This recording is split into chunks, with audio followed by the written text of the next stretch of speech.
Hey everybody, and welcome to a nostalgic wild ride with Steve-O. Man, can I tell you that this is the first intro for this podcast that I've been able to record in this room for months? And when I say this room, of course, I'm talking about my home studio / edit room. And it got this big, exciting makeover. You know, we're going to put a link to the video about the makeover in the description. Check it out. It's unbelievable. And this podcast was such a treat, man. Who knew that Steve UIrkel, a.k.a. Jaleel White, was going to be so much fun to talk to? Man, I hope this one does as well as the Frankie Muniz podcast because it's every bit as awesome. Yeah, dude, let's get into it. Ladies and gentlemen, Jaleel White. Oh, hey. Yeah, dude, so you've met Scott Randolph. Absolutely. What's up, big dog? And Paul Brisky up front. What's up, Jaleel? They were here before you pulled up. I know, dude. I ran late. These guys screwed me. Well, hold on a second. Oh, see, did they give you the wrong time or something? No, it wasn't the wrong time. He just left late. And then he blamed it on us. Yeah, see, you're the star. I just gave you the platform to completely blame it on these guys. You didn't take it. Well, no. I left late because they were calling me up talking about we need this wire, we don't have that. And so I'm rummaging around looking for what these knuckleheads should have had. How's that? There you go. Jaleel made it on time and he came from Orange County. Right on the dot. We're and you had a prior engagement right here at this dispensary? Yeah, I had one in OC at my favorite dispensary in OC, the Tropicana. Yeah, And, here, let's get you right on that microphone. You can pull it towards you, too. You know, it's weird. It's like my instincts are not to pull that towards me. Right? Yeah, I know. You know, my instincts are like, well, can't you just increase a button back there? Yeah. But okay, I'm going to let it come towards me.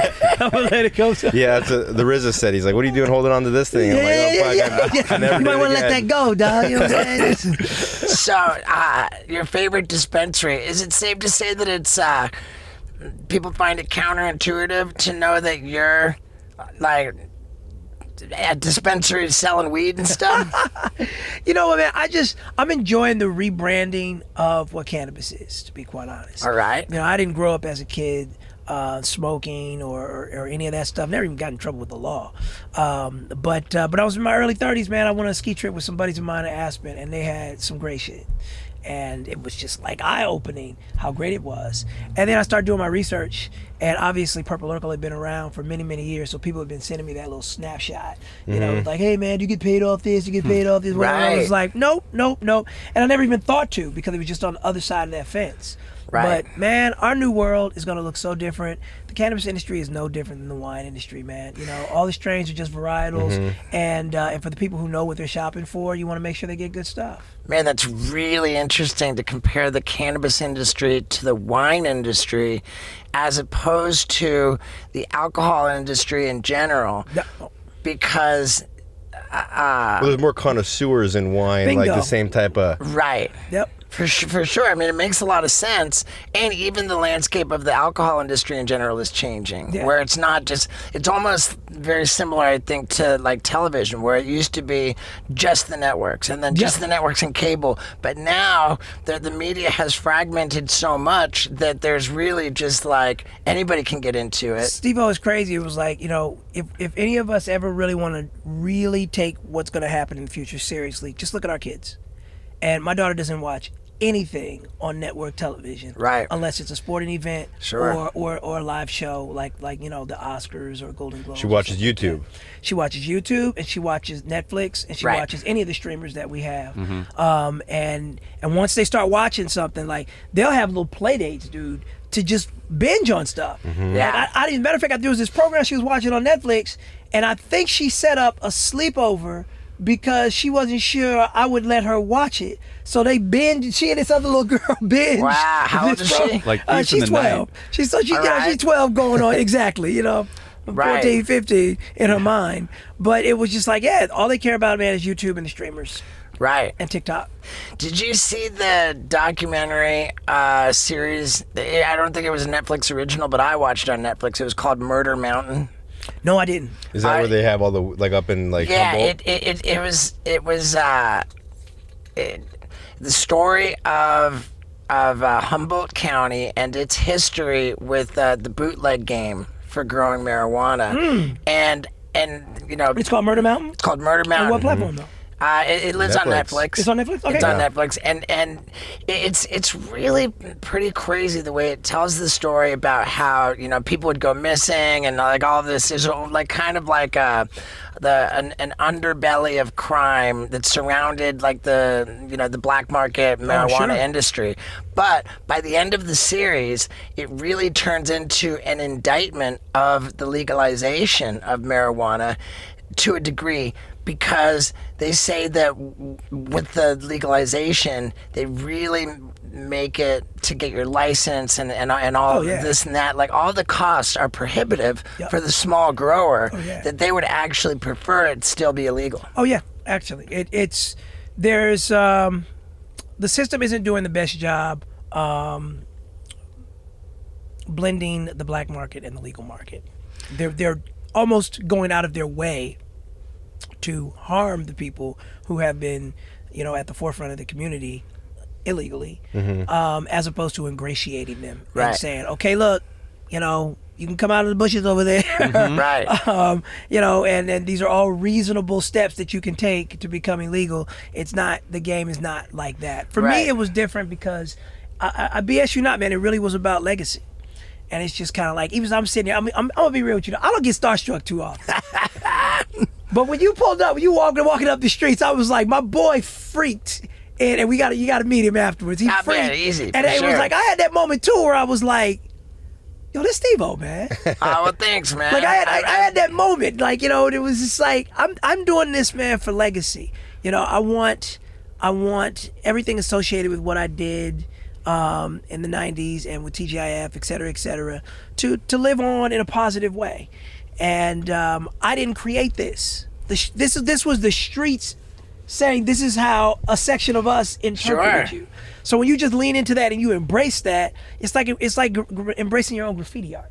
You know what I'm saying? I'm like, I'm sorry your building got defaced, but you know, damn, it's a good mural. You know what I'm saying? Right. Before I went and bought some. It's purple. Yeah. I'm sober, but I wanted to support it, and so I wanted to smell it. You know. Oh yeah. Just wanted to smell it for the first time on the. I'm like, why am I doing this? Why did I do that, dude? Like, it smells so good. Because you can at least let them know it smells that good. It smells so damn good. Well, I'm sorry. And I really regret smelling that because it smells so damn good. I'm a sober guy and I don't like to be around. I feel you know, like because it's too tempting. Yeah. If people are drinking alcohol around me, that doesn't really affect me. But if people are smoking weed, I'm breathing it in. Oh yeah, but that's one reason why I'm not even. They told me that's why I'm not even smoking around. Well, I appreciate that. So just the whiff, I appreciate that, and I'd be the first person to tell you, Steve, no. Yeah, not Steve. Oh, Steve, no. But how do you pick what strain you want for your legacy? So it's really it's purple. That's what the actual name of the company is.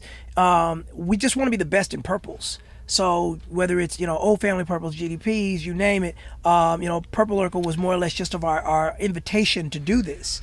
And we're doing crosses and whatever and up in our Oakland facility. And, whatever comes out great. We've done actual pheno hunts. And that was interesting for me. What's a pheno hunt? Is that like the spores? Right. So that's where we pop the seeds and we get all these different plants, but we don't know what's special yet. So we just get rows and rows of plants, and then you go and you smell the plants.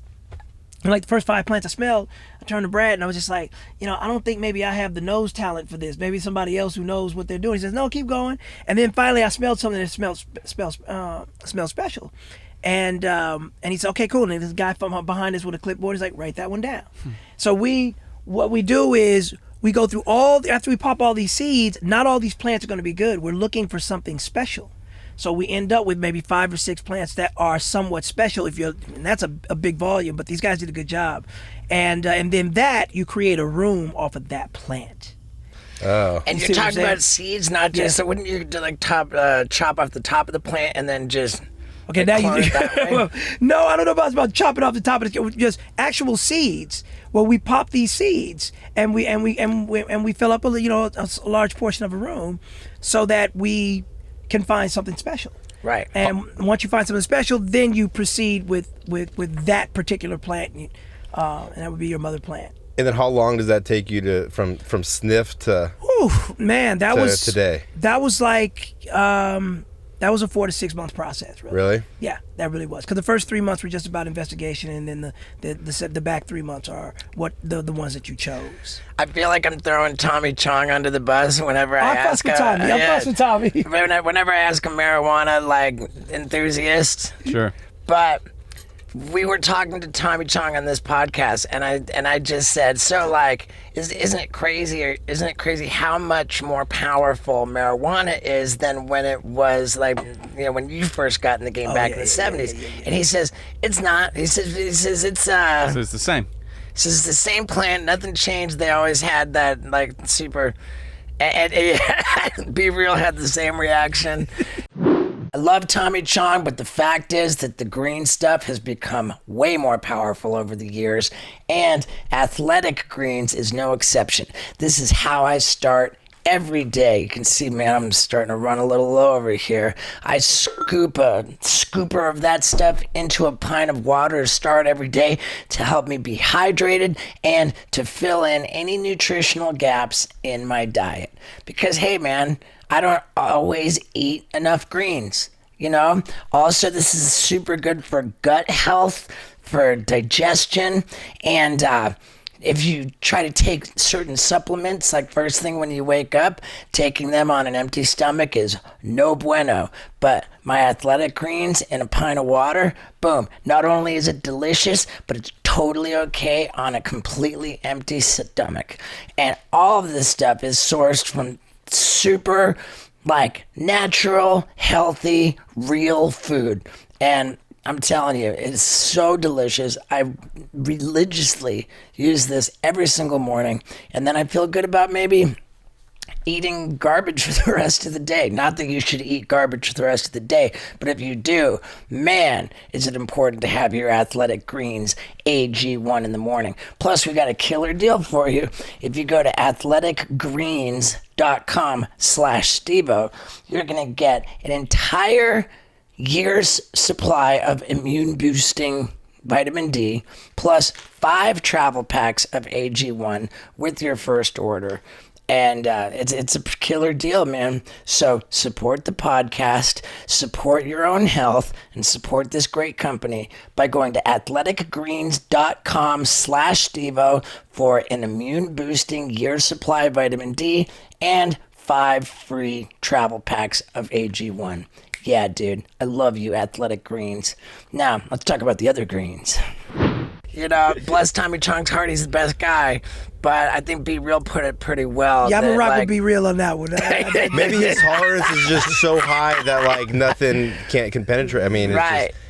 Be Real, how did he put it? He said, it's like, you've got supplements, you've got technologies, you've got sure, and even just the cross breeding and scientists actually working on it. He said if you put a 2021 NFL team up against a 1970s NFL team, they would have a problem too. I don't know, because it depends. Are we playing by the 1970s rules, or are we playing by the 2021 rules? I mean, playing by the 1970s rules. 2021, they had performance-enhancing drugs that are legal. In the 70s... They just had performance-enhancing drugs. They weren't even testing cocaine. Yeah, they were cocaine and Budweiser. Now they have testosterone. Back then they had cocaine. Yeah, they were doing uppers and... No, but even dudes used to smoke on the bench and stuff. They just did unfathomable stuff, dog. Yeah, Babe Ruth was just fucked up. Yeah, oh yeah. I don't know if it was Babe Ruth who was fucked up, or was it Mickey Mantle or someone? All of them. All of them just drunk. But even dude could drink beer in the freaking clubhouse. Yeah, that's crazy. Yeah, Michael Jordan was saying that when he joined the Bulls, they were drinking beers at halftime and shit. He's like, "What are you guys doing?" Smoking. Who was that? Doc Ellis, who was the pitcher for the Doc Pirates? Gooden. No, he he ate acid and he forgot he had a game. Oh, yeah. He pitched a no-hitter. Yeah. I would literally just watched I don't know how much of a basketball fan you are, but a lot of people don't really remember. Vernon Maxwell from the Houston Rockets was like one of the biggest gangsters the NFL has ever seen. And I just watched a video the other day of him arguing with a fan, and he was telling the fan, like, shut the F up. And the dude in the fan looks like he's like carbon copy of Bill Gates. Carbon copy. They were calling him Phil Gates in the comments. And Vernon just said he had enough. He just took his stuff up with him and just decked the fan. And this is like way before Malice in the Palace with Ron Artest and Steven Jackson. Like, this dude set the table so that they can have a buffet. Just jumped up in the stands, popped the dude in the nose. He had to be separated, came back down, sat on the bench like he was going to go back in the game. And then I guess there was a little conversation. It was like, all right, Vernon, you did that. You got to go. And that was it. They're like, can he do that? That was it. There was no half a season suspension or nothing. Wow. Pre-cameras, it probably went on daily. You know, like... Oh, yeah, the ABA was gangster, dog. Yeah. The ABA that merged with the NBA, that was part of the issue with the ABA, is that the ABA's teams and their locations were just far more hood, but they had the better athletes. So the NBA was coming with that corporate shine, and the ABA had the better athletes, and that's where Dr. J came from. Oh, really? Is that what the Will Ferrell movie was based on? Yeah, it was somewhat based on that. Jackie Moon, baby. Jackie Moon. We love Jackie Moon. Yeah, we watched that one like real recent. Nice. Yeah, dude. So, dude, we were both on a couple of the same TV shows. I'm sure we were. Tyler Henry, the Hollywood medium. Yo, that dude blew my mind too. That dude effed me up, man. Is that real? I mean, dude, like, here's the thing. I'll let you go first. That dude effed me up, man. I'm very open-minded about spiritual matters, but going into the Tyler Henry Hollywood medium show, I didn't want to look like a chump, so I came with my guard up. Yep, like, same. trying to be like totally skeptical, trying to not look like a fucking chump on TV, and I was just even trying to hate on it almost. Mm-hmm. And he just came with... Yeah. He just knew things about you that he shouldn't know? Bruh, he knew I didn't help this guy in any way. Right. So unless my manager at the time uploaded him with certain information, which I don't think my man did, the way he slowly broke me down, because obviously with an edit you can make it seem like this is all happening. Sure. Right. You know, in a quicker amount of time. You know, it was a long interview. Right. But I let him just keep getting there, and he really he landed hard on my co-star, man, who passed away. Yeah. Like, he landed hard on her, and it was just like, it just got to a point where I was like, I have to tell him who he's talking about. He landed hard for just on my family dynamic. Yeah. Wow. You know, like with my sister and my mom. He got that my mom has passed, and that For me, it was just like really intense. He told me, he was like, there's like a loud room full of women wanting to talk to you. Like, your aunts and your just various relatives, and there was like one person. It felt like it was my grandfather, actually, on my father's side. But other than that, he was just like, they're all shutting him up because they want to talk to you. So. Right. Yeah, I mean, it was pretty damn impressive, man. And I felt too, my takeaway watching the edited version that came out was that it didn't even do justice to the experience that I had. Yeah. You know, like that they actually lost like the poignance of it. You know, like the impact was lost in the edit as opposed to like beefed up. Right.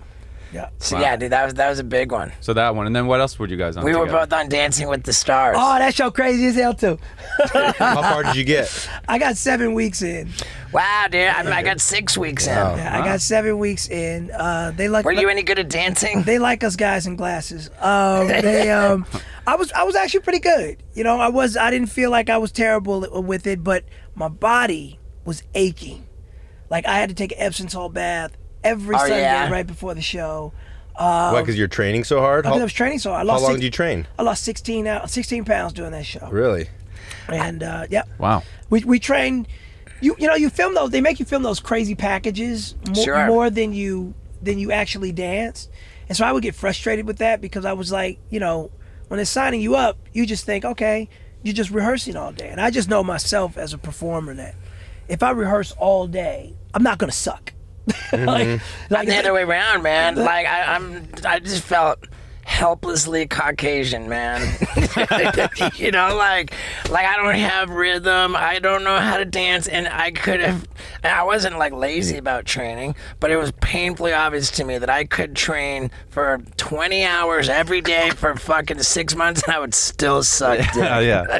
There's an it factor there that you were. Yeah, there's just like my baseline, and my window for potential just wasn't that. I mean, big. look, they have the show has its ringers. So it's like every season has 2 to 3 Carlton. people. Yeah, 2 to 3 people who have like massive dance experience. Yeah. And for whatever reason, just people choose not to focus on it, and they give a great dance, and that's cool. But I'm like, you're going to get ice skaters and Alfonso Ribeiro. Right. You know, Alfonso grew up dancing on Broadway. Yeah. Like people forget that. Like, like I'm not gonna let you Chubby Carlton this guy out. This dude was a Broadway trained actor and dancer. Fucking, And wasn't he like a Michael Jackson impersonator as a kid too? Oh no, he wasn't shit? just a You guys are talking about He the trained Carlton- Michael Jackson. Right. Didn't he play young Michael like in a music video? He did something like that. He was. I think he was in a Pepsi commercial. Yeah. He Okay. was in that famous Pepsi commercial with Michael Jackson, man. So yeah, Yeah, dude. So you were it's like- not a ringer, Steve. Yeah, so there was a lot of ringers, though. So you can't, Steve. I hate to break it to you, but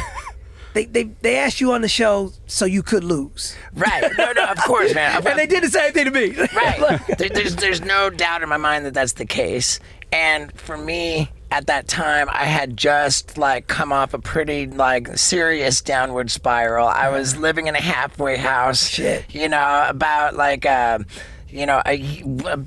almost exactly 1 year into sobriety. I'd been in rehab for like heavy like problems with drugs and stuff, and they like saw that going on. They thought, because they love a good transformation story, you know, like, and at the time I felt like it made sense, like you know, okay, like I don't know if you know, committing to this life of being a guy in recovery, if being an attention whore works with that. You know, like working in entertainment, and now like with all this sober stuff, and Dancing with the Stars was my way of testing that to see if it could work. And I felt like it was a safe way to do that. But once I got involved in Dancing with the Stars, it was so stressful, man. What's it was stressful so scary. about it?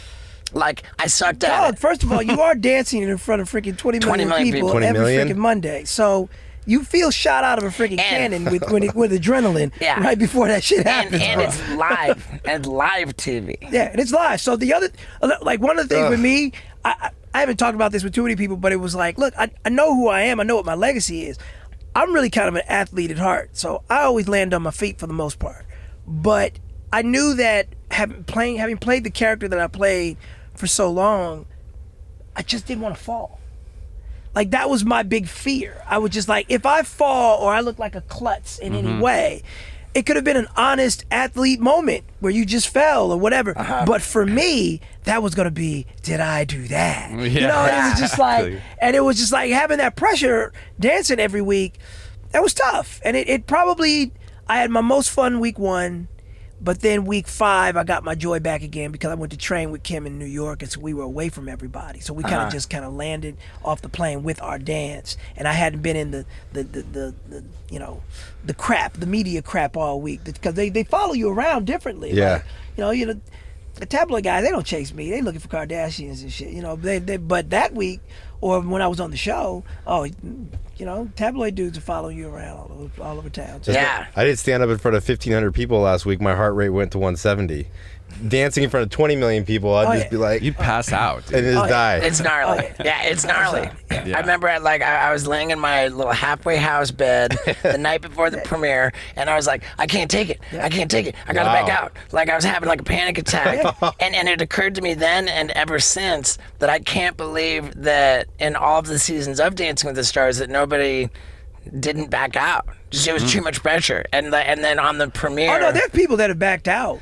They just don't frame it that way. Everything is a storyline. So it'd be like, this person got injured or whatever. Right. And I'm like, oh yeah. Whoa. I bet that makes more sense. Oh yeah, no, everything is a story. And it was like, I hate to say it, but it was like if you did have some catastrophic fall or did some lift and dropped her and she Yeah. fell on your head. And It would whatever. be on camera because they film everything. They actually, they love that. They call that, Right. this was the phrase I got from doing the show. They call that good TV. Yeah. Like, now that's my life sprawled out on the floor right there. You call it good TV. Holy Yeah, shit. but the people there are great, man. I really did. You like, after your experience on Dancing with the Stars, did you ever go back to be in the audience? Yeah, and just like I did. I actually went to visit Calvin Johnson, the Cool. Megatron. He was on the show, and apparently he grew up being a big fan of mine. So one of his dances, he dressed up as my old character. Cool. Oh, And that's so they asked me to pop by, and even when you're coming, you're coming through the back, and the other dancers are, Val and whatever. Hey. Yeah. It's a special fraternity to be a part It of. is. It's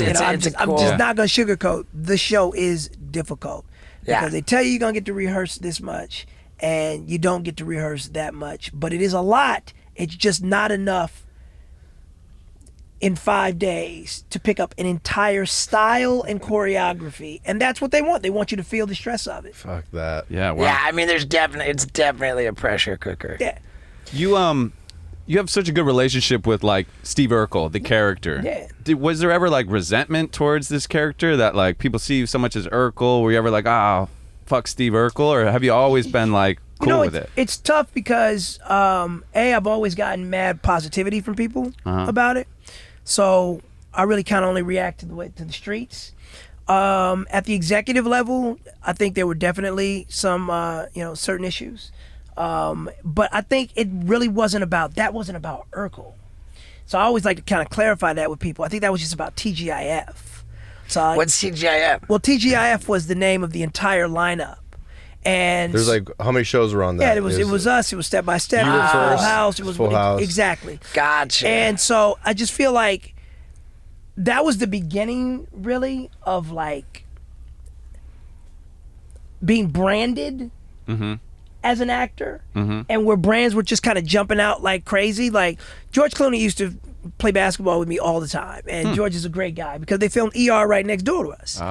But we're so branded differently, you probably couldn't even imagine. And other people were like, "What? He played basketball with George Clooney as a kid?" It was like, "Yeah, we're right next door to each other." Our was there a trailers- basketball court there, or were you guys So- just bros enough to go find one? So this was so funny. George was the one that taught me about star power. When I first got onto the show, they had they erected a basketball set for me in the alleys between two stages, and I played on that basketball hoop my entire childhood. And then one day a teamster came over and asked me if he could move the hoop out into a more common area that was between our set and ER's. And he asked me personally. I was like, yeah, oh yeah, no, it was cool, man. I've been there for 3 years in that one spot, 4 years. And then slowly but surely, I would hear people around the lot saying, oh, George Clooney's basketball hoop. Oh, over on George Clooney's basketball. And George was on his way to becoming the Peacemaker now, and Batman and the superstar. And so suddenly it was like, oh no, that was mine. I said it was okay if they moved it out there. Yeah, I gave George permission. I to gave use George my hoop. permission. Yeah. So we had some great battles on there. But but going back to wrapping up my point though about that whole like TGIF thing it was just like, there was an era when The Office hit big right after the Friends era, where it was like anything on network television had to have that like single camera feel, and multicams and sitcoms were just not in. They weren't cool. So anybody that came from a TGIF show was just thought to be not a serious enough actor, and we had to get past that phase. And I started doing a lot of dramas, as a matter of fact. I was on every show there was, man. If you go back and check, man, I did Castle, I did Bones, I did Boston Legal. I was just like, I don't even care what they want me to say, man. I just want people to understand acting is acting. It doesn't have anything to do with sticking people in these mediums. Like, that's the sitcom guy, and this is the dramatic actor. It's like, nah, as actors, we look at each other and we know who can go. It's just about whether or not you're going to get that opportunity. Like, there's a kid right now, I'm going to just throw it out there because I know it, Elijah Kelly, and he just got cast in the role to play Sammy Davis Jr.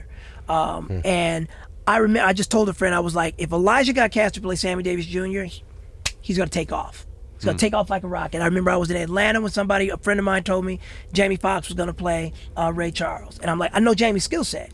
I knew it was going to be big. I didn't know it was going to be Oscar big, but I remember when he told me, I was just like, oh yeah, Jamie gonna kill that dog. Yeah. 'Cause he can impersonate anybody, and also he's a song man.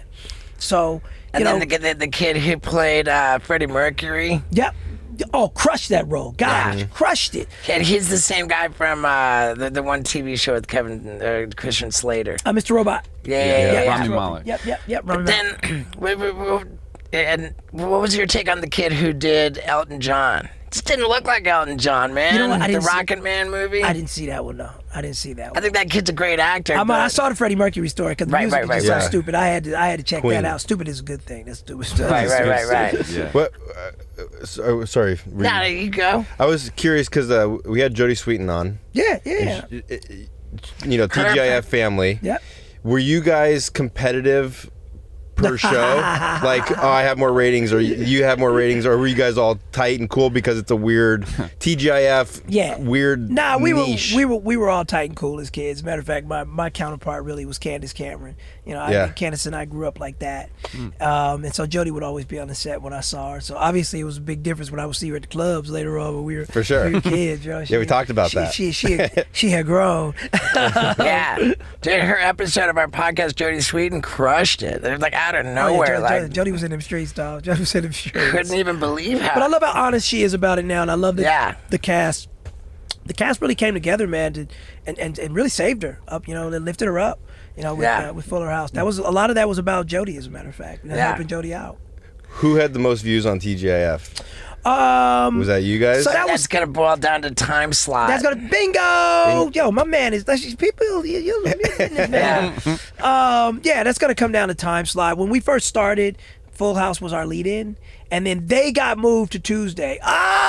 If we had gotten moved to Tuesday, it's scary the numbers that we could have gotten. Friday is actually a pretty shit day for because people got other shit to do. People have other stuff to do. So airing on Fridays, it was amazing that we even became a top 20 show airing on Friday nights. How many views is that? Like 20 million? Well, the views changed back then. It might have been that because it was. I just remember the points. The Nielsen points would be like, when we first started, they would be like 18 and 19s, which is close to 20 That's million. crazy, man. Right? And then by the time we went off the air, they were down to like 9s and 8s. I just remember those numbers. And now I look at these numbers as like 1.3, I'm like, right. Why, it's I don't understand how the system is still standing on itself, to be quite honest. I don't get it either, man. I really don't. I don't. Cause What, you mean like network TV in general? I don't get it. I think the answer is that everybody's doing in conjunction with the streaming platform and a subscription service. That's what's propping it up. Especially considering the fact that I have a 12-year-old daughter in my house who does not watch a single show on network television. I'm like, what is fueling this? Yeah, I called my nieces and nephew on FaceTime and they were watching Carter. Was that the guy who was in the green room in D.C.? Oh, yeah. Oh, Carter Scherer. They were freaking out over this guy, and I'm like, you guys watch that? They're like, oh my god, they're obsessed. Yeah, it's crazy. Do you have a YouTube channel and any shit like that? Dude, I'm terrible. I got to start one this year. You got any tips for me? Just anything that anybody ever wants to do. My tip is to start doing it. Don't wait for the. But I mean, like, don't make this mistake on YouTube. Okay. Or this is the kind of content that they really, really love. Or I think we'd want to see out of you. The beauty of YouTube is that you can just take a trial and error approach. Right. You can throw shit at the wall and then go with what sticks. I think the best advice for me is to get yourself an editor. You know, first start out by writing a list of subjects like for videos. Right. You know, like just ideas for videos. Make a whole list and then just knock them out one by one. And what's great is that on YouTube you can really put what's called fair usage law to work. You know, like You see what I just did? Yeah.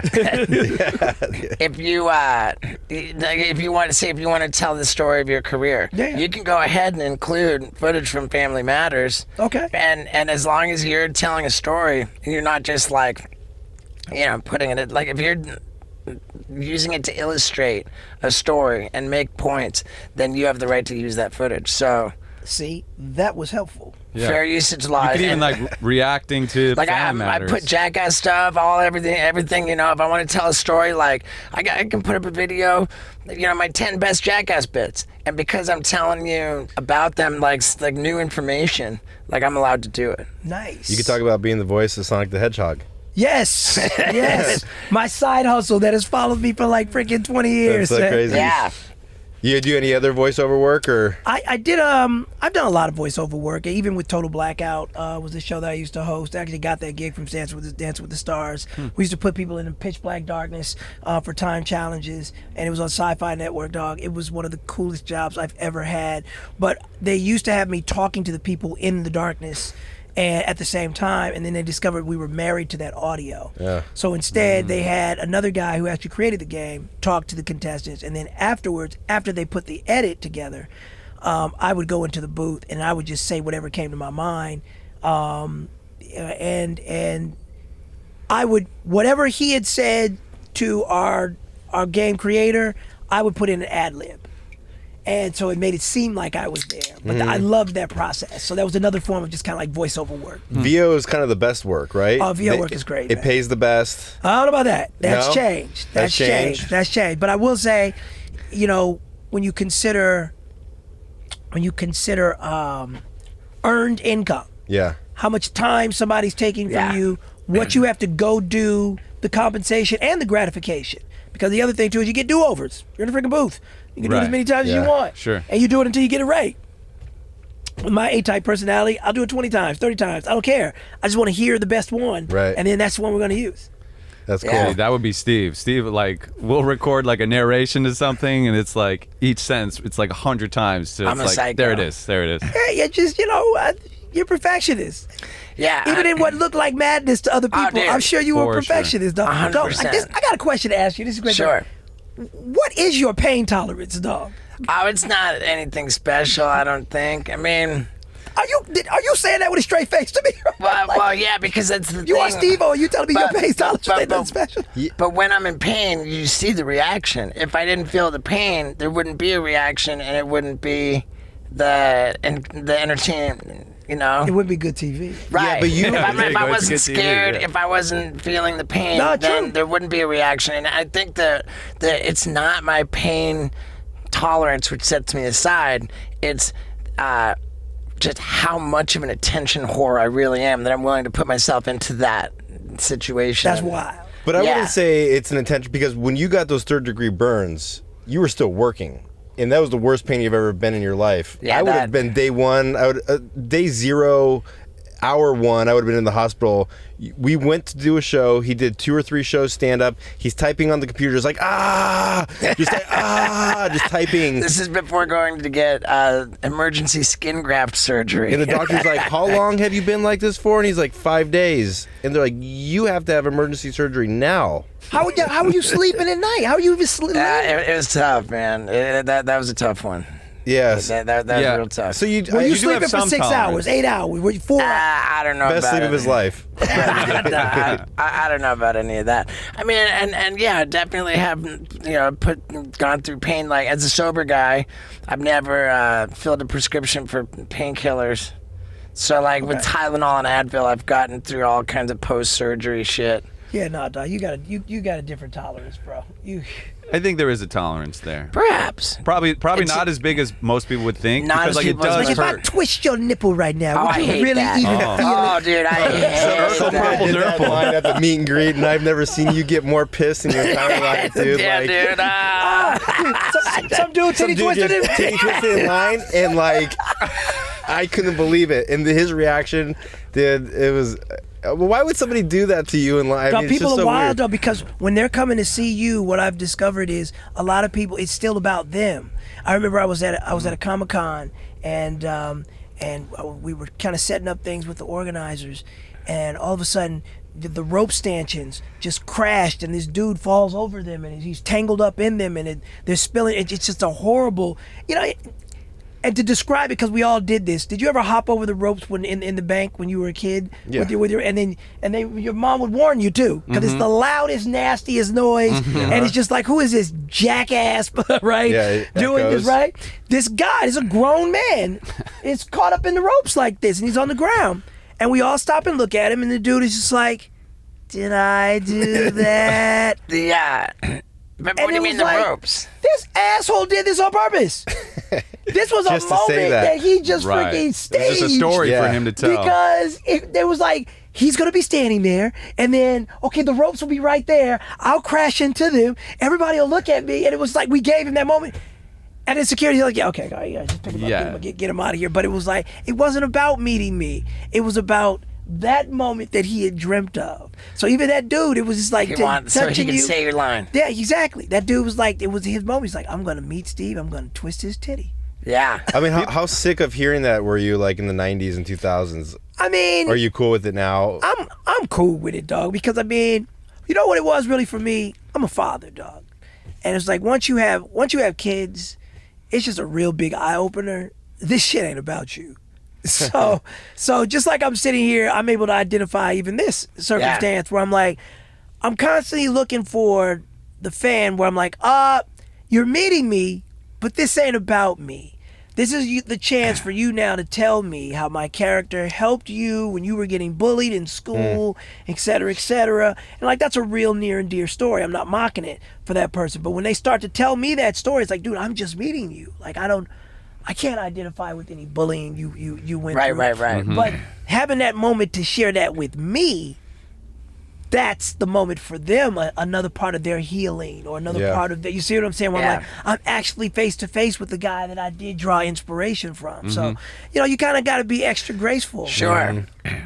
In relation to that, I'm curious about something. Did you see Colin Kaepernick's show that he did on Netflix? I heard about it. He does this kind of like Yeah. critique, that Carlton and Urkel are these like whitewashed black characters, and it's kind of like just like all negative the way at least he's approaching it. Did you have a reaction to that? I wasn't aware of any Colin Kaepernick controversy, but I can tell you, I personally had a very bad reaction to being on my last trip on tour without the charger for my Whoop band. I mean, dude, this was heartbreaking for me. That meant I got no insight into my sleep, my recovery, the calories I was burning, my activity output.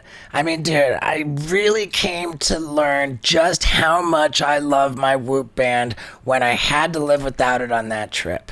Man, but now that I'm back home and I got it charged up, here I am. Looks like I got some good sleep last night. 96% recovery. I just love to know what's going on with my body. And you know what else? They've got this new Whoop 4.0 coming out where the charger's completely waterproof.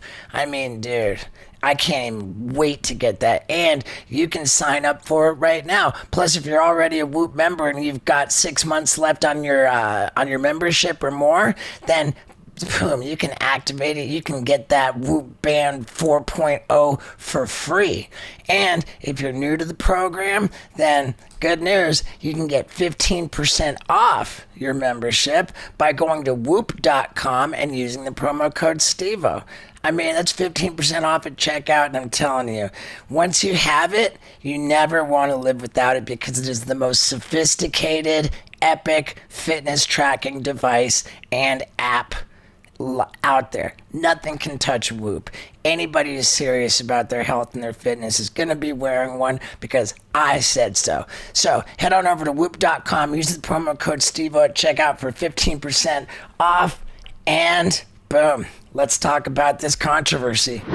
I think he's just concerned about being famous at this point. So, I don't really say other people's names. I don't let other people's names come out of my mouth unless I do have a extreme personal beef with them. Sure. So that list is extremely short. Sure. If I do say somebody else's name, I generally want to say something positive to big up them. So when somebody, and I met him before actually, so, and it was a totally cool meeting, dapped up photo. Matter of fact, the photo's still on my Instagram. I was like, I don't need to go back and highlight it now, though. So when somebody does that, it's just more or less like, I think it was kind of like dialogue, maybe, that was stuck in his mouth. I wonder. And I mean, I'm pretty sure he didn't even write it. Like probably. I'm serious. I'm pretty sure yeah. he didn't even write it. It was really just dialogue stuck in his mouth. And when your primary concern is just being famous at this point, then you're not thinking about who else you're affecting with those words. You know what I'm saying? But you got to kind of just take it with a grain of salt. I'm not even familiar with the whole thing, but it sounds fucked up to me. It was sort of just like purposely. No, it's fucked up. It's fucked up. Yeah, it was. It was fucked up. It's fucked up. I'm just saying I got a daughter, so I don't give a fuck. I'm like, No, I mean, the show as a fry. whole, I did like the show, but that was one of the few things I was like, that was like aggressive and kind of not really fair. You know, it was a little too academic for him. It was like, hey, bro, you're not that deep. Right. Right? Like, Yeah. if you want to be a college professor and go ahead and support that with, 10 more minutes, go ahead and do that. Sure. But that's your backup quarterback. Like, Yeah. Don't do that. Uh-huh. Yeah. It lacked a lot of nuance, and it just felt very that was unfair to that. you So guys. it was like, but at the same time, it was like, I'm not trying to start a beef even right there. Sure. Right now, it's like, there's degrees to understanding. See, you a vet, so there's degrees to understanding in this business. Just simple sound bites, what directions they can take you. You know what I'm saying? And that's why I was like, I would hope that he understands, hey man, when you mention somebody else's name of fame in this town, it should be in a positive manner. Otherwise, the clickbait people are gonna do what they do, and they made sure I saw it after my morning donut. Right. Yeah, Right. for sure. Okay, so speaking about mentioning other people's names Uh-oh. in a positive way, what's your relationship with Mike Tyson? Oh, I'm cool with Mike. Dude, that's my boy. I fucks with Mike, dog. Mike and I set it off for 420 this past year, man. Nice. Oh, man, Mike is great. I used to run into Mike all the time, too, even at Arsenio Hall show, because he would just Yeah. stop by at the green room a lot. I got bumped a little bit for him, where they tell you you're going to go on third now because this guy showed up. That's great. And, it's Mike Tyson. Yeah. But Mike's, man, I love, how Mike has just been able to evolve, and the thing about Mike though that I love though is that you'll get that dude every now and then who starts to get real comfortable around him, and they forget, hey man, he's a killer. Like if you anger him, Yeah. he will F you up. Right. Yeah. Right. There's that on his podcast. He was talking to some dude, and the The guy. guy, the guy insulted Bro. The guy Tupac. insulted He you. was like, "What do you know about?" And I'm like, I'm dying. Did that footage ever come out? "Yeah." Dog. Right where he actually stalks him? Oh, he did. Yeah, well, so the footage didn't come out. It felt like it. No, I but- felt like I said he's gonna hit this. You know guy. what I'm talking This guy about? doesn't He's get like, it. "Hey, how do you know me? You don't know you don't know what you're talking about." Yep. I'm so glad that wasn't me Yep. because I would have just got up and left. The guy's a killer. Dog, that moment, I know exactly what interview you're talking about. Dude, You I can gotta see his see that. face. No, He's like, "Oh fuck." I'm crazy. Yeah, but it was a oh fuck, the cameras are rolling. Yeah. It wasn't a. He's like, "You don't really feel that way." Yeah, Mike." exactly. It was like, no, I really do feel that way, and you're in danger. You're in danger. Yeah, that. I don't think I saw it. I read about it on TMZ, and Yeah. I was like, oh, shit. Yeah, that was- I never saw it either. Who was like? I don't even remember who the guest? guest was, but it was two dudes, and then the one guy, Mike was like, sometimes I feel like a piece of shit. And he's like, no, you don't. He's like, what the fuck are you telling me? And then like, it just changed, It got dark fast. and the guy It was got just dark. like, Yeah. dude, See, when I'm messing with Mike, it was funny. I did a Weed Maps program with Mike on 420, and it was me, him, this beautiful woman, Chef Nikki, this Dave Chappelle's a private chef, and Too Short. And so you can imagine this is a fun meal, man. Yeah. And so she was cooking up some fish and grits. And she put the fish and grits in front of Mike, and he took a bite, and he was like, "This tastes like shit." And he just starts insulting the fucking food right there with the chef in front of her, right? And Too Short and I are cracking up, right? But you could just tell he's kind of going off on his tangents. He's like, "This tastes like my actual shit." Like, and he's it's just he keeps going with it. Like Yeah. it just keeps getting darker and darker, right? But it's like I'm, a smart person. I'm like, yo, this is Mike Tyson. He's talking about his actual shit in reference to some freaking creamy grits right here. You're gonna let him do that. You're not gonna correct him. Nobody You're not in the gonna world try to is get him gonna back correct on course. You understand what I'm saying? You just gotta let him go. You're gonna replenish your drink. You're gonna shut the fuck up. Yeah. Right. The chef's gonna be like, "You're right." It does And that's what the chef taste did. That's why Too Short was just cracking up. Yeah. He was like, "Yo, it was." I was Too Short even pitched a show idea. He was like, "Man, we need to start a show called Eating with Bullies, where chefs just like take their food onto a show with a dude who could absolutely kill them." It's like They give an honest review of I what mean, this even shit Gordon tastes Ramsay like. would be like, "You're right. It's horrible." Yeah. I mean, fuck, Yeah, that's dude. the best story, man. And Too Short, man. We had Too Short, dude. We love him, man. man. So cool. Yeah, we had a great time with him. Short, we gonna make that show, man. Eating with Bullies, man. We gonna make that show, man. So where are you living at now? You're on the west side? Yeah, I'm still on the west side, man. Once I went to UCLA, I got spoiled by that weather in that side of town. You don't want to go past the 405. I didn't want to go back to the smog checks in Pasadena, man. I didn't. Yeah. Remember those days when Yeah. they would cancel recess because there was too much smog out Smog there, check, man, yeah. right? Oh shit! Really? Yeah. Smog Yeah. days. Smog days, man. Fuck. Dude, can I ask what's the story with your watch? Is that thing just badass? Oh no, it's just a random ass watch, dog. Honestly, I think it was a gift to somebody. It's not even. Now I you love make it. now you making me feel like I'm like It looks cool. I don't even think Drake would put on this watch. I don't even think he would wear this shit. This is definitely not Rick Rossable. This is definitely Yeah. That's so. I'm dying to know, like, from all the network TV money, you know, like your Family Matters went on for how many seasons? Man, it was like 612. we did 215 episodes. We did 9 seasons, and we went off the air in 1998. So we got some serious anniversaries coming up, man. Yeah. Right. Oh, yeah. Because back then the network TV money was meaningful. Oh, stupid. You know, and so you got that piling up. Yeah. We were just talking to Frankie Muniz. Yep. And he was really smart with his money, man. Oh yeah, Frankie was smart. He's fucking He buying bought parking lots. Yeah. What the Parking fuck? lots and shit.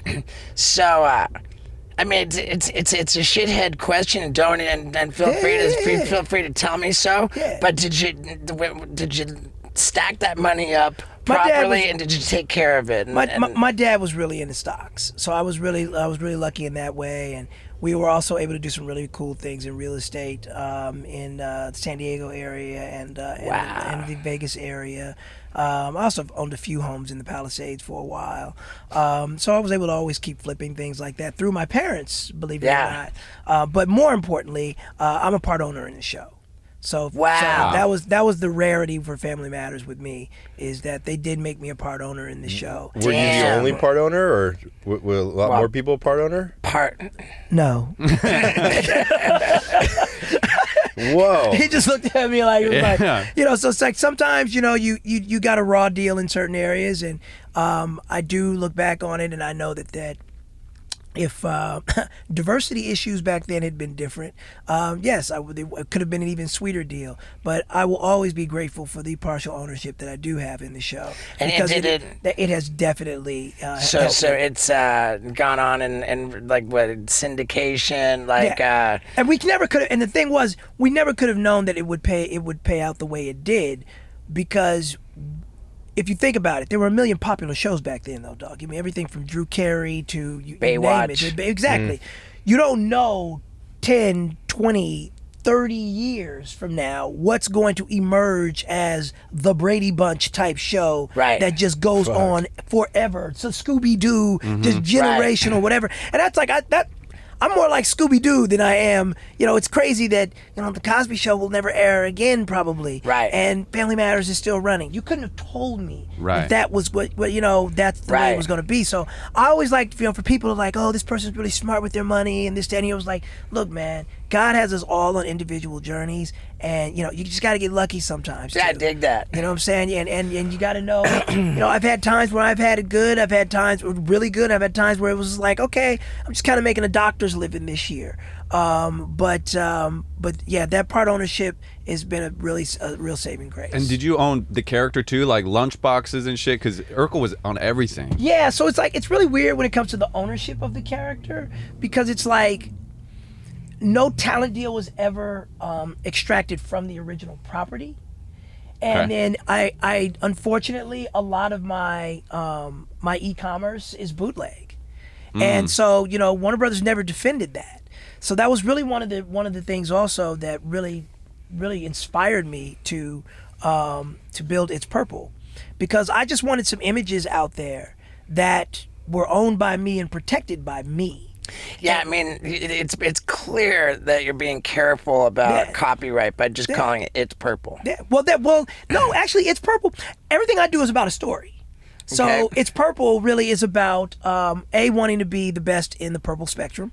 Okay. You know, for all purples. But also when people would see me in the streets, they would be like on the low. They'd be like, "Hey, dude, it's Urkel."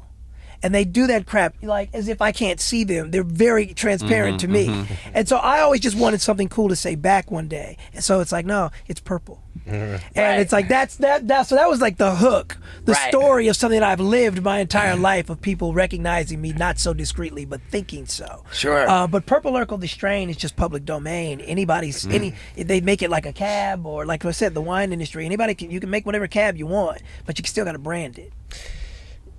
It's so crazy. We're both from Pasadena. I was pitching at Hamilton Park. Hey! I was on the mound, and I heard in the dugout somebody goes, "Urkel's here." 50 people ran to the basketball court to see you while I was playing the game. Hilarious. That's crazy. I mean, that's like the 90s. Like, you were I mean, the biggest you can possibly be. Yeah, that must have been a crazy time. You know the thing that I miss the most really is just life without cell phones. Yeah. I can believe that. Like, and when you say that, it was just like, I don't mean to denigrate the current time, but just we were just more present, bro. And we didn't have these cheat codes either to like meet each other. You know, if some social climber girl was in the room, she couldn't just get your name, look you up, see if you're a big deal guy, and move on to the next one without ever saying hi to you or anything. You know what I'm saying? And the same thing even with a girl. It's like, you know, it already takes enough courage to walk up to a bad one and be like, I'm shooting my shot, right? Try walking up to her, you know she's got 30 million followers, right? Yeah. Right. It's a daunting task. Right? I mean, you got to be a pretty special dude to have zero social media following and walk up to that chick. You know what I'm saying? So everybody's just too available for everybody. Yeah, there's so much information out there, the lurking that we do on each other. You know, even when you people are dropping their just organizing play dates between parents. The parents are all Googling each other freaking, 5 and 6 pages deep, and so by the time they even open the door to act like they're meeting you, they've already met you. Right. It's crazy, but I'm sober too, and I reached out to one of my sponsors, and I was like, "Oh, dude, I looked up my ex-girlfriend," and he's like, "Don't do that," and I was like, "He's like, that's stalking." I'm like, "That's not stalking. I just look." And he's like, "What's the difference? You're looking at her, and she has no idea. Like, you're stalking." And I was like, I had to get out of that habit. It's a terrible habit. Like, even it makes breakups hard. You know what I'm saying? Sure. It was like, my breakups, man, in my 20s were so much easier, and quite frankly, I was almost happy when I found out that somebody who I wasn't with was married and had a kid or whatever. It was like, oh man, you know what? She made that step, man. Good for her. You know, what's the guy do? If you saw a picture, now it's almost like, people are lurking on each other, be like, I hope that bitch ain't happier than me. Right? Or like your friend breaks up with somebody, you're like, do I gotta like unfollow them now? Or like, what happens? Like, it used to be like, all right, I won't see them anymore because my friend broke up with them. But now it's like, I'm still following you. Dude, like, I mean, listen. Look, 2020 was a tough year, but I was like, I remember on one of my ex's pages, I was like looking at her, and I was like looking at the page, and like one of my close boys who I like go hiking with is like leaving comments. like staying in touch. Yeah, that's weird. And I was just like, I damn near wanted to confront him about this shit, but I'm like, well, let's just wait and see if he does it again. We'll just wait and see if he does it again. I'll be checking back. I'll be checking back for sure. Crazy. when you're setting up play dates for your daughter, is anybody ever like, hey man, we don't know, dude, you're in the weed game? Hilarious. Oh no, I'm telling you, bro, it's a new day. I'm a responsible parent about it anyway. It's I wouldn't drinking wine, so I mean I'm gonna keep bringing it back to wine. It's all about, everything's about context now, and so people really understand it. It's a burgeoning business, man. There's gonna be a great 4th of July celebration in this country one day once it goes federal. What? It's gonna be crazy. How far out do you see it going federal? I don't want to jinx anything, but we may not make it out of this decade. I mean, yeah. Dude, what do you call it? We may not make it out of this decade. The point where the tipping point. Critical mass. Critical point of critical mass. 67%. Dude, freaking Seth and Conan smoked on Conan's last show. Yeah. On basic cable. Lit it up. And you were saying that what got you into the game was you saw Leonardo DiCaprio with a vape pen on NBC, and you're like, nobody's saying anything? Bruh, I was sitting on my couch, Leo sitting there. I mean, I got mad respect for Leo anyway, because people don't really respect him for being an OG child actor. Leo was on Growing Pains, everything, right? So I'm like... Gilbert Grape. Yeah, Gilbert. So I know Leo's path.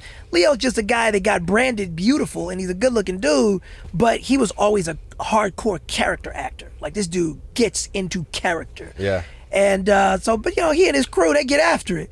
And so, I'm watching the freaking Golden Globes, and you're like, NBC. Back after commercial. That's crazy. I'm like, I gotta build my brand, B. I gotta build my brand. Wow. Dude, so now your 12-year-old daughter. Yeah. All of a sudden, she says, "Hey, Dad, let me get some of that purple shit." Well, she already rocks the hoodie. I mean, you got to look at it the same way as Snoop's kids. He's probably got the best litmus test of somebody growing up in a stoner's household. And Calvin, to be his youngest son is all of his sons. They're amazing. They're entrepreneurs. They're all over the place. They've got their own booths at Complex Cons and this, that. His daughter, his wife. I mean, they couldn't be a more picture perfect American family. I'm telling you, man. He's like a football coach. Yeah, he's a freaking football coach. He's got Snoop's Chargers in Inglewood. Right. Mm-hmm. I mean, I'm like, I think that branding is dangerous, man, because it can make you give a perception about something that was wrong. It was always wrong. Right. I mean, I think that conventional wisdom would be that, hey, that's not cool, but there's a lot to be said for just being up front with it, communicating about it, and not sweeping anything under the rug. I'm not going to be dude, my daughter's going to drink far before she's 21, okay? She's going to be 16, 17, 18 years old with me, and if we wanted to taste some wine, I mean, that's ordinary in France. She's going to taste some wine. Sure. What happens is, I think, and you can educate me about this, I think when things are made too taboo, that's one of the reasons where abuses can come from. As opposed to, and that's just one of the places, because people have, we're all battling our own demons, you know what I'm saying? Yeah. But I'm like, I don't want to make anything with my daughter taboo. My daughter educated me the other day when she was like, "Oh yeah," she was talking about one of her girlfriends. She's like, "Yeah, she's a pansexual," and I was like, "What?" And me and my girlfriend are both hitting the Googles real quick. Whatever. Hold on, and my daughter just casually, I'm like, "Okay, tell us about this." And she told us what super straight is. I guess super straight is a bad thing now. What is that? Because super straight. Well, super straight means you're straight. But the implication is that you're super straight. You're not tolerant of other people, right? So you would think in your mind, from our generation, "Oh, I'm super straight." Yeah, no, I'm super straight. Dog. I want this thing back. Homophobic? I want this thing back, right? No. Super straight means you have. That's almost phobias. being like super white or something. Yeah, for real. It's like what are they called with the white, white power? What? Yeah, I mean, whatever. Like it's sort of like saying it's straight power. Right. But it was like, yeah, and I get what you're saying with it too. Right. It's like, power to the straight people. Yeah, that's what it's like. Did that help you? Yeah. But it was like, yeah, she gave out like 6 different freaking orientations, and she's in the 7th grade, and it's just like a non-issue for her. It's like the future's going to be different. Yeah. Stop looking at 2030 through the lens of somebody who really was told what to do with their life in the 80s and the 90s. It's great. Yeah. Yeah, it's definitely a wild time. I lost my train of thought. It got deep. I was thinking You about had something. No. Oh, I don't. Wait, I What got did a I have? random question. Was Married with Children going on at the same time? I knew Faustino. I knew those cats, dog. Come on, man. I knew Faustino was real clever with his money, yeah? I knew Faustino. But Faustino was a fun dude. He always had hot chicks and hot cars, man. Why do you say he's good with his money? I knew him a little bit for a while back, and I got that impression that he. I don't know really... his Merrill Lynch portfolio. I just know he had hot bitches and hot cars back then. Yeah. Bud was having a good time. Yeah, for sure. Bud got down. He should sell weed. The Bud. Oh my God, dude! Purple Urkel and Bud Bundy. Not Bud Bundy. The TGIF pack. Wow, dude, we might need to. The TGIF pack. Yeah, wow. Fox might have something to say about that. That's possible, yeah. My issues are clear, but Fox might have something to say about that. So I'm going to stay away from Bud Bundy. Bundy Bud. So you're just going around today making appearances at the different stores? Yeah, man. It's like, I'm really passionate about it, man. Like, I love interacting with the customer. I love talking to the bud tenders because our quality is so good. You saw his reaction when he opened. Our quality is so freaking good. Yeah. And what happens is, I'm just keeping it real. Most people are like, all right, another celebrity trying to sell us tequila or weed or whatever, right? It was like, the way to differentiate yourself with that is, work your butt off, man, and get in a partnership with somebody who cares about quality and packaging and all that good stuff. And then the customer just turns right there in front of you, like. Is that 710 Labs for you guys? Yeah, exactly. It was like, oh, this is not a gimmick. It's like, no, bruh. I want to sell more perp than any brother in this country. All right. And you will. Yeah. That's good, That's man. good. Is there any comparison to say, because this has crossed my mind, how Bob Saget, you got this image of him from Full House. That's why TGIF. But then it turns out that in his comedy, the dude's bluer than hell. He's a fucking raunchy ass guy, and it takes people for a loop. And so then, is there any comparison to you where you've got this image, and then but you're the dispensary cat? Listen, man, we almost had an epic event take place. Dave Chappelle flew me, Saget, Dane Cook, Lunel. It was like a whole plane full of comedians. During the pandemic for his comedy deal? To his summer camp in Ohio. I went multiple times, actually. It was Dave and Elaine. And do you do stand up? I don't do stand up yet. I'm waiting until my child support days are done. And I think I might have some material. Stacking up material. But dude, it was me and Saget on the plane, and they were going to do a Full House team versus Family Matters team of kickball.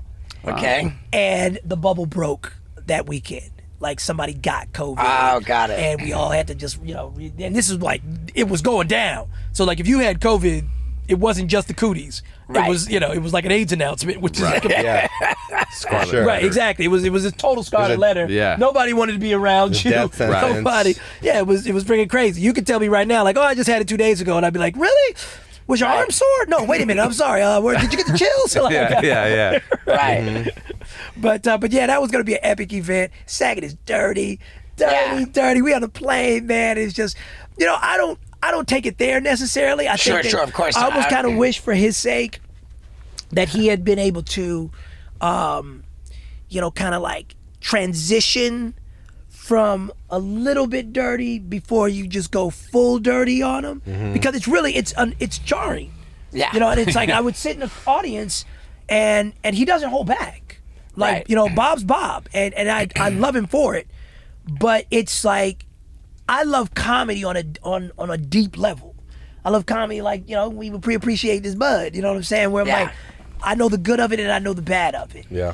And so I know when it's getting rough, when it's getting rocky, and and I also know when it's special. And he just comes out the gate He fucking- rides that line hard, bro. He rides that. He's going full Tracy Morgan. Yeah. But he still has people, like, we were at the Comedy Works in Colorado, and they're like, we had Saget here, and some lady like walked out because she was like offended. Yeah. It was like, you still don't know at this point, like, Yeah, he's not Danny who he Tanner. is when you're buying that ticket. Yeah. Like, he still has people like, this isn't what I expected. Right.